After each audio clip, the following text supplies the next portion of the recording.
मैं उनके साथ कुछ प्रैंक करने का सोच रहा हूँ। आप लोगों को मेरा साथ देना है, दोगे? यस और नो? आप लोग जो उनकी टीम के हो, आपको भी साथ देना है, ठीक है? तो अब हम क्या करेंगे, देखो मैं बताता हूँ। वो ये एक्सपेक्ट कर रहे हैं, वो जैसे यहाँ आएंगे उनको माइक लगेगा, वो यहाँ आकर के खड़े हो जाएंगे, मैं उनको दिख रहा हूँ, तो उन्हें लगेगा कि जैसे हर वीडियो में होता है, मैं यहाँ पे आकर के बोलूंगा please give an energetic and warm welcome to the one and only mister Indian hacker, whatever जो भी मैं बोलूंगा, ठीक है? हाँ, जो भी रटा हुआ है वो बोलता हूँ मैं, तो वो मैं बोलूंगा और वो एकदम से आएंगे। लेकिन जैसे वो आएंगे मैं स्टेज पे नहीं होऊंगा, मैं उधर होऊंगा, मैं उधर से उधर पीछे निकल जाऊंगा। आप लोगों को क्या करना है, कुछ बोलना नहीं है, बस तालियां बजाते रहना है, सीटियां बजाते रहना है और मेरी तरफ देखना है। मतलब ऐसे जैसे कि मैं यहाँ पर हूँ, वो यहाँ पर है, बस मैं उनको नहीं दिख रहा हूँ, बाकी सबको दिख रहा हूं। वो बहुत भूत की वीडियोस बनाते हैं ना, आज उनको भूत दिखाते हैं। सब रेडी है? कहां पर है, मुझे दिख नहीं रहे हैं। कहां है, एक बार उनको यहां पे लाओ ना। हाँ, रेडी है, ठीक है। उनके बारे में पहले आपको बताता हूं कि गेस्ट कौन है। आप लोगों को बिल्कुल भी आइडिया नहीं है, तो मैं आपको बताने वाला हूं कि आज जो हमारे गेस्ट हैं वो कौन है। उनके 27 मिलियन से ज्यादा सब्सक्राइबर्स हैं, 450 करोड़ व्यूज हैं उनके चैनल के ऊपर, और वो बहुत ही कमाल का काम कर रहे हैं और उनकी जितनी तारीफ करी जाए उतनी कम है। Please give an energetic and warm welcome to the one and only Indian hacker.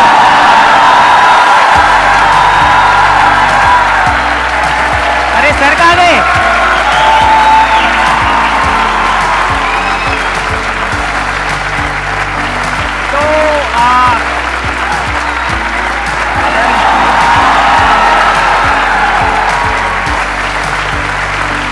तो जनरली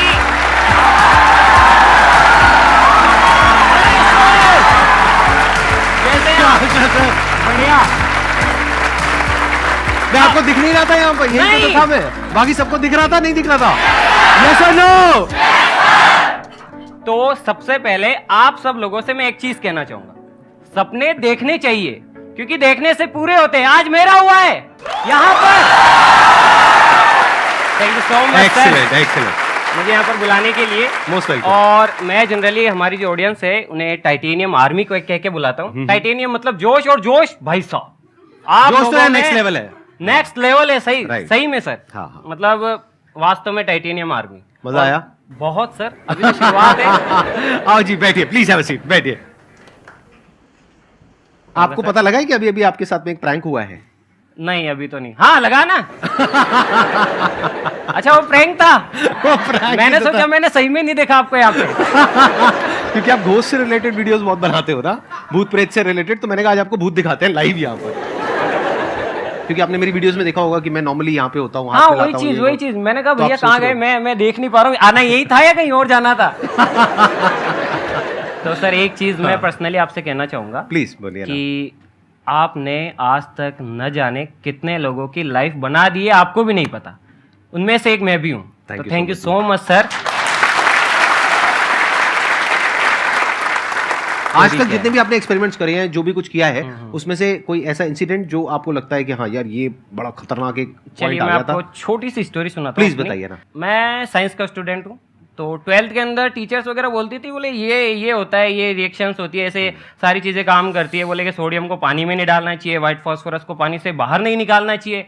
मेरे समझ नहीं आता था। मैं गया एक दिन लैब के अंदर, सोडियम निकाला, पानी में नहीं डालना, डाल दिया पानी, और बूम। मैंने कहा यार मजा आ गया। अच्छा। मैंने कहा व्हाइट फास्फोरस को बाहर नहीं निकालना चाहिए, बाहर निकाला, आग लग गई लैब में। मैंने कहा मजा तो आ गया लेकिन सजा भी है। तो ऐसे ही क्या, मुझे हाथ लग गई लिक्विड नाइट्रोजन अपने काम पे, जहाँ पे मैं काम करता था, तो वहां पे मुझे लिक्विड नाइट्रोजन मिल गई गलती से। बोले इसको ग्राउंड पे नहीं फैलाना चाहिए। फैला दी, बादल बन गए। अच्छा, उसमें तो मजा आ गया। लेकिन फिर एक और था कि इसको पानी के अंदर मिक्स नहीं करना चाहिए, एकदम से इवेपरेट होती है। मैंने बोतल ली, थोड़ा सा पानी खाली किया, उसमें डाल दी लिक्विड नाइट्रोजन। जैसे ही बोतल को फ्लिप की, बोतल रॉकेट, मजा आ गया। लेकिन एक्साइटमेंट भी बढ़ गई। इस बार मैंने थोड़ी सी लिक्विड नाइट्रोजन ज्यादा डाल दी, और जैसे ही फ्लिप किया वो हाथ में फट गई। फिर मेरे को समझ में आया नहीं यार, सेफ्टी भी जरूरी है। हाँ। थोड़ा चीजों के बारे में पहले पढ़ लेना चाहिए, फिर करनी चाहिए। तो अब हम जो एक्सपेरिमेंट्स करते हैं, पहले हम रिसर्च करते हैं क्या क्या रिस्क हो सकती है, और फिर वो रिस्क हम दे देते हैं कैमरों को। वहां पे सिर्फ कैमरा हम लगा देते हैं, दूर से उन्हें ऑन कर देते हैं, से बाहर तो रिस्क है भी तो मैक्सिमम कैमरे के लेवल में। और आई थिंक ये इंडिया के सबसे बड़े चैनल है, ये जो इस तरह के एक्सपेरिमेंट्स होते हैं ना, साइंटिफिक एक्सपेरिमेंट्स कह लो या फिर पंगे कह लो, हिंदी में अगर कहना हो तो पंगे लेते रहते हो आप तरह तरह के। तो आई थिंक सबसे बड़ा इनका ये चैनल है। 27 मिलियन आपके सब्सक्राइबर्स हैं, और बहुत जल्दी 30 मिलियन हिट होने वाले हैं। मैं तो सोच रहा हूँ 50 कर देते हैं सर। कर दो। Let's give a big hand for him. आप में से काफ़ी लोग ऐसे सोच रहे होंगे कि मैं यहाँ पे बैठा हूँ, लेकिन मैं ट्रूली स्पीकिंग, आप में से अगर कोई आप आगे आके यहाँ पे बैठेगा, वो जैसा फील करेगा, वो जितना नर्वस फील करेगा या फिर वो सोचेगा मैं क्या बोलूँगा क्या होऊंगा, तो सेम मैं भी वैसा ही फील कर रहा हूँ। सही बता रहा हूँ, मैं आपके साथ एक दिल की बात शेयर कर रहा हूँ। मैं आपसे ज़्यादा बड़ा नहीं, हो सकता है कि मुझसे भी काफ़ी ज़्यादा पढ़े लिखे लोग यहाँ पे हैं, मुझसे भी ज़्यादा एक्सपीरियंसड है, अलग अलग चीज़ों के अंदर हो सकता है। तो बस ये दिल की बात थी। बेसिकली क्या है कि जैसे मैं भी पहली बार स्टेज पे गया था, आई एम नॉट श्योर आपने स्टेज पे इतने सारे लोगों के सामने पहले First कभी कुछ time. किया है, पहली बार कर रहे हो First ना, time, sir. तो जब आप जो कर रहे हो आप बहुत अच्छा कर रहे हो, मेरे से तो बहुत अच्छा कर रहे हो। नहीं। जब मैं पहली बार गया था, नहीं सर, गुरु नहीं, गुरु होता है सर। मैं सीरियसली कह रहा हूँ, मैं गलत नहीं कह रहा। जब मैं पहली बार स्टेज पे गया था, वो मेरे अनस्टॉपेबल वाले सेशन में आप लोगों ने देखा भी होगा। कितने लोगों ने देखा है, हाथ ऊपर करो। हाँ, बहुत लोगों ने देखा है। मैं स्टेज पे गया था, मेरे से बोला ही नहीं जा रहा था। अच्छा। मैं बिल्कुल फ्रीज हो गया था। मैंने कहा क्या बोलूं, मतलब बार बार मैं बोल रहा हूँ now I will speak in Hindi, ये बात भी इंग्लिश में बोल रहा हूँ। तो फिर यू नो व्हाट बार बार समझ रहे हो कि एक तरफ से इंग्लिश माइंड में घूम रही है, एक तरफ से हिंदी घूम रही है। फिर मैं फ्रीज हो गया था 2 मिनट के लिए, मैं कुछ बोल ही नहीं पाया। स्टेज पे खड़ा हूँ, सामने इतने सारे लोग खड़े हैं, फिर उनमें से किसी ने बोला come on sir you can do it. मैंने कहा हाँ करेंगे। तो आप तो बहुत अच्छा बोल रहे हो, बहुत अच्छा कर रहे हो। और एंड में अगर आप चाहो तो एक व्लॉग भी बना सकते हैं यहाँ पर स्टेज पर, है ना? मजा आएगा, ऑडियंस का पूरा एक्साइटमेंट आप सब देखोगे इनके व्लॉग में, राइट? सर मुझे बहुत कमेंट आते थे इस चीज के लिए। अच्छा, यहाँ पे आने के लिए बहुत ज्यादा सर। अच्छा, हाँ जी सर। तभी आपने हाँ बोला यहाँ पर? नहीं मतलब मैंने सोचा इसको शूट तो करना ही है, मौका मिला है तो डेफिनेटली करेंगे। अरे वाह, एक बार क्या से बात परमिशन है। लेंगे, अपने ऑडियंस के साथ में इस चीज को शेयर जरूर करेंगे। पूरा डन। जैसे ये सेशन खत्म होगा ना, एंड के 5 मिनट रह जाएंगे, मुझे बता देना अजय, हम फटाफट से इनका एक व्लॉग शूट करेंगे। उस व्लॉग में मैं भी आपकी ऑडियंस को बोल दूंगा, क्या बोलते हैं, टाइटेनियम आर्मी। टाइटेनियम आर्मी जिंदाबाद, व्हाटएवर, ऐसा कुछ करेंगे। हाँ।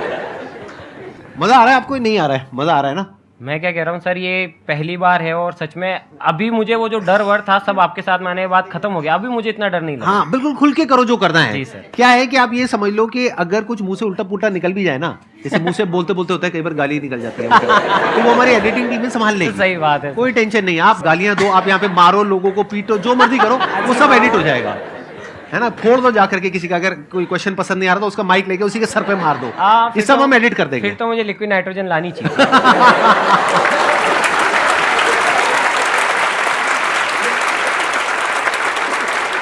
तो आप लोगों के मन में मुझे पता है बहुत तरह तरह के क्वेश्चंस होंगे जो आप इनसे पूछना चाहते हैं। तो जो भी क्वेश्चंस आप लोगों के माइंड में आ रहे हैं आप हाथ ऊपर करेंगे और फिर उसके बाद में आपको कहेंगे पूछने के लिए, आप पूछेंगे। उसके बाद में हम एक वोटिंग करेंगे।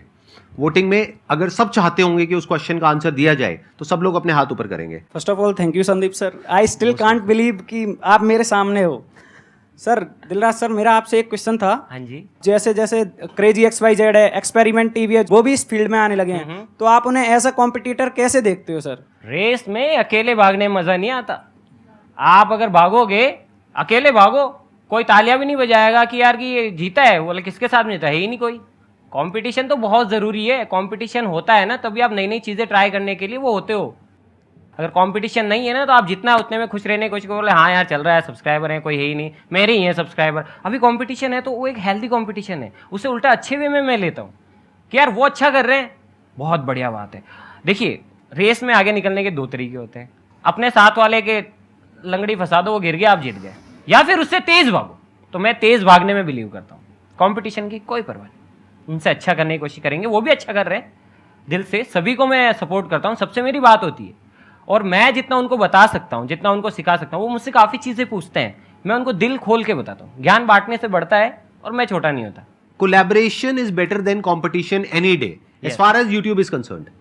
अलग अलग फील्ड के अलग अलग रूल्स होते हैं, बट इस फील्ड में तो जितना आप कोलैबोरेट करोगे उतना तेजी से आगे बढ़ोगे, उतना तेजी से ग्रो करोगे। जैसे सौरभ भाई का व्लॉगिंग का चैनल है, यस सर, हमारा अलग है, लेकिन जब हम उनसे मिले तो उनकी ऑडियंस ने हमें देखा और हमारी ऑडियंस ने भी उन्हें देखा, वो सब एक हो गए। तो उनके जैसे क्रेजी XYZ भाई से हम मिले, अमित भाई से, तो कुछ हेटर्स जो थे वो जो हमें पसंद करते थे या फिर उन्हें पसंद करते थे, हमें हेट करते थे, वो सब इक्वल हो गए। बोले यार ये तो भाई है, तो ऑल ओवर फायदा हम दोनों को हुआ। अच्छा, आप अपनी अर्निंग के बारे में कुछ शेयर करना चाहेंगे, क्योंकि उसमें सबसे ज्यादा इंटरेस्ट होता है सबका। अर्निंग तो बहुत है, लेकिन हम है ना अर्निंग का आधे से ज़्यादा हिस्सा अपनी वीडियोस में उड़ा देते हैं, क्योंकि वो एक फन पार्ट है, हमें भी उस चीज़ में मज़ा आता है। हमारी वीडियोस बहुत ज़्यादा एक्सपेंसिव होती है, क्योंकि ट्रैवल जब अपन करते हैं तो इतना खर्चा नहीं आता, लेकिन जब आप चीज़ें तोड़ते हैं, मान लीजिए कि आपने कोई कार है, उसके साथ में कुछ एक्सपेरिमेंट किया, उसे खुद से उसको चलाना है, तो अगर वो मान लीजिए कि कैमरा लगा दिया अपन ने, रिकॉर्डिंग ऑन करना भूल गए, तो वो कार यूँ ही गई।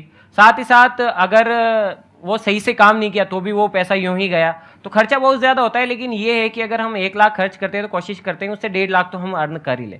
और ये यूट्यूब सर आपको तो पता ही है, बाकी ये ऐसा प्लेटफॉर्म है कि यहाँ पे फ्लक्चुएशंस चलते रहते हैं। अगर आप डेली काम कर रहे हैं, आपकी वीडियोस पे व्यूज़ आ रहे हैं तो अर्निंग वैसी होगी, अगर नहीं आ रहे हैं तो अर्निंग भी ड्रॉप हो जाती है। आप कितनी वीडियोस अपलोड करते हो एक हफ्ते में? अभी तो सर कुछ पर्सनल इश्यूज की वजह से हम नहीं कर पा रहे, वरना हमारा टारगेट रहता है कि हम बीच बीच में डेली की 2 वीडियोस अपलोड करते थे। डेली की 2 वीडियो? जी सर, ये तो 2। बहुत ज्यादा होती है। जी मतलब सर, मुझे भी पता है, और इस वजह आपको से दिन में आई थिंक 12-12 घंटे काम करना पड़ता होगा। हाँ जी सर। उसके लिए तो है ना, क्योंकि 2 वीडियोस आसान नहीं होता है। मतलब मैं बोलता हूँ आसान है, लेकिन आसान होता नहीं और हर वीडियो का जो टॉपिक है वो पिछली वीडियो से अलग होगा। राइट। और कोई रिपीट भी नहीं कर repeat सकते, नहीं कर हर बार कुछ अलग अलग करो, और करने में भी टाइम लगता है। आपको तो लगता है 5-10 मिनट की वीडियो, बट उसके पीछे फुटेज होती है आधा 1 घंटे की, 2 घंटे की, फिर वो 8-8 एडिट घंटे होकर की के 8-8 घंटे की फुटेज होती है, और उसमें टाइम लैप्स लगाते हो आप बहुत बार। हाँ, time और lapse लग आपके मैंने जाती देखा ड्रोन शॉट्स भी आ रहे हैं, तो आप पैसा तो खूब अच्छे से लगा रहे हो। ऑन एन एवरेज आप कितना खर्चा कर देते हो? कमाई मत बताओ, नहीं बताना अगर चाहते तो। हम रेगुलर वीडियोस बनाते हैं, डेली अगर 2 अपलोड करनी है तो महीने का 50 lakhs मान लो। और अगर आप डेली 2 नहीं करते, हफ्ते में 2 करते हो तो 20 कितना हो लाख गया? के आसपास तो होता ही है, चाहे आप 20 वीडियो लाख रुपए के आसपास तो हाँ, महीने आप का खर्चा है। करो चाहे मत करो। आपकी कितनी बड़ी टीम है अभी? कितने लोग हैं? 40 लोगों की टीम है, अच्छा। जिसमें से 20 लोग मेरे साथ ही रहते हैं, साथ ही काम करते हैं ऑफिस में। और अभी जो आपके साथ आए हैं ये लोग, ये सब आपके मेन टीम मेंबर्स हैं, राइट? टीम भी है, भाई भी है। Let's give a big hand for all of them. एक बार स्टेज पे आ जाओ आप लोग भी। आप लोग बहुत अच्छा कर रहे हैं, आई मस्ट से दैट। आप में से कोई कुछ कहना तो नहीं चाहता है?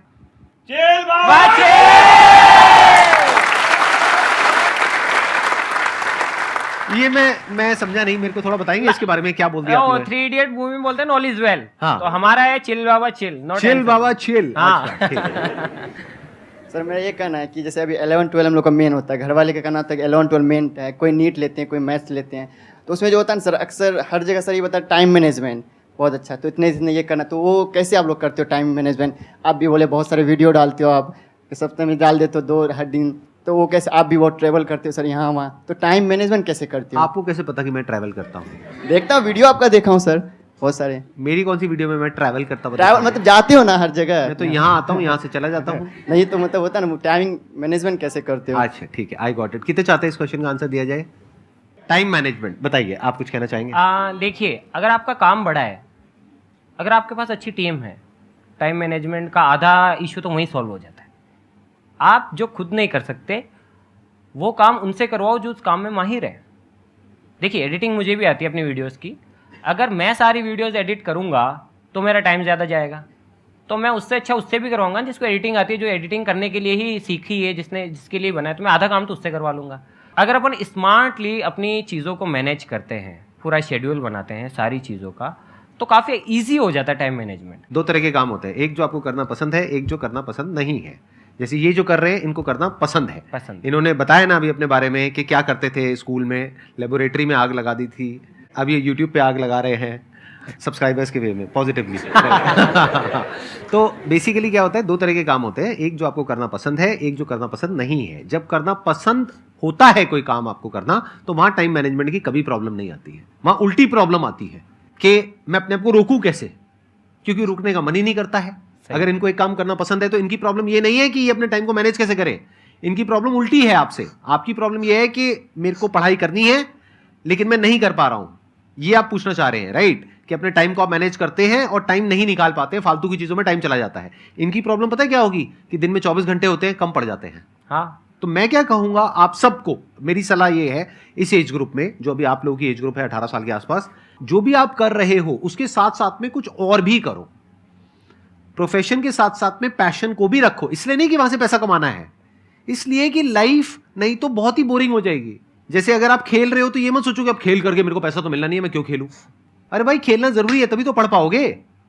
बट आप कहते हो मैं सब कुछ छोड़ करके सिर्फ पढ़ूंगा 24 घंटे, पढ़ाई में भी वो रिजल्ट नहीं आएगा। सब लोग समझ पा रहे हैं ना मैं क्या कह रहा हूं? कि पढ़ाई के साथ साथ कुछ ऐसा करना जरूरी है जो कि आपकी बॉडी को, आपके माइंड को बेटर करे। सर मेरा क्वेश्चन रिस्क को लेके, जैसे आपने भी कॉलेज ड्रॉप आउट किया था और आपने भी यूट्यूब स्टार्ट किया, तो मतलब ऐसे आप 2 बट 100 फेल्स भी होते हैं, तो रिस्क लेना कभी कभी लोग सोचते हैं ना ले, कभी सोचते हैं ले, तो इसको मतलब कॉन्ट्राडिक्ट होता है, तो इसको कैसे आप रिजॉल्व करोगे? बताइए जी। देखिए, मैंने पहला लैपटॉप लिया था, वो यूट्यूब के लिए नहीं लिया था, मैंने बिजनेस के लिए लिया था, बिजनेस फेल हो गया, लैपटॉप रखा हुआ था, फिर लैपटॉप से मैंने यूट्यूब पे एडिटिंग सीख ली, लैपटॉप भी काम आ गया। तो ऐसा तो नहीं है, फेल भी होते हैं, अपन रिस्क लेनी तो पड़ती है ना। लेकिन आप जिस एंट्रेंस की तैयारी कर रहे हो, क्या वहां पे रिस्क नहीं है? वहां पे क्या परसेंटेज चांसेस हैं आपके सक्सेसफुल होने के? Less than 1%। 1%, 2%, मैक्सिमम कई कई केसेस में तो 0.01%। तो रिस्क तो वहां भी है। सर मेरा एक क्वेश्चन है सर, मेरे को खुद पे ज़्यादा कॉन्फिडेंस नहीं आ पाता। लोग क्या कहते हैं मेरे बारे में पीठ पीछे, सामने भी बहुत कुछ बोलते हैं, तो मेरे को घबराहट होती है, कॉन्फिडेंस नहीं आ पाता मेरे पे। मैं कुछ नहीं बोलूँगा, सर की सारी वीडियोस देख लो एक बारी। क्यों sir?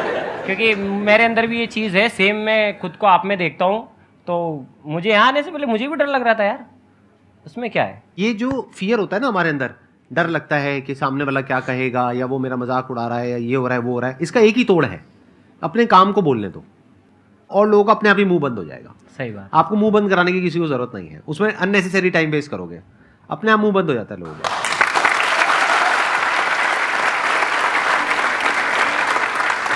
Thank you so much for coming, and thank you all for coming here and taking out your time. It means a lot to me. Thank you so much.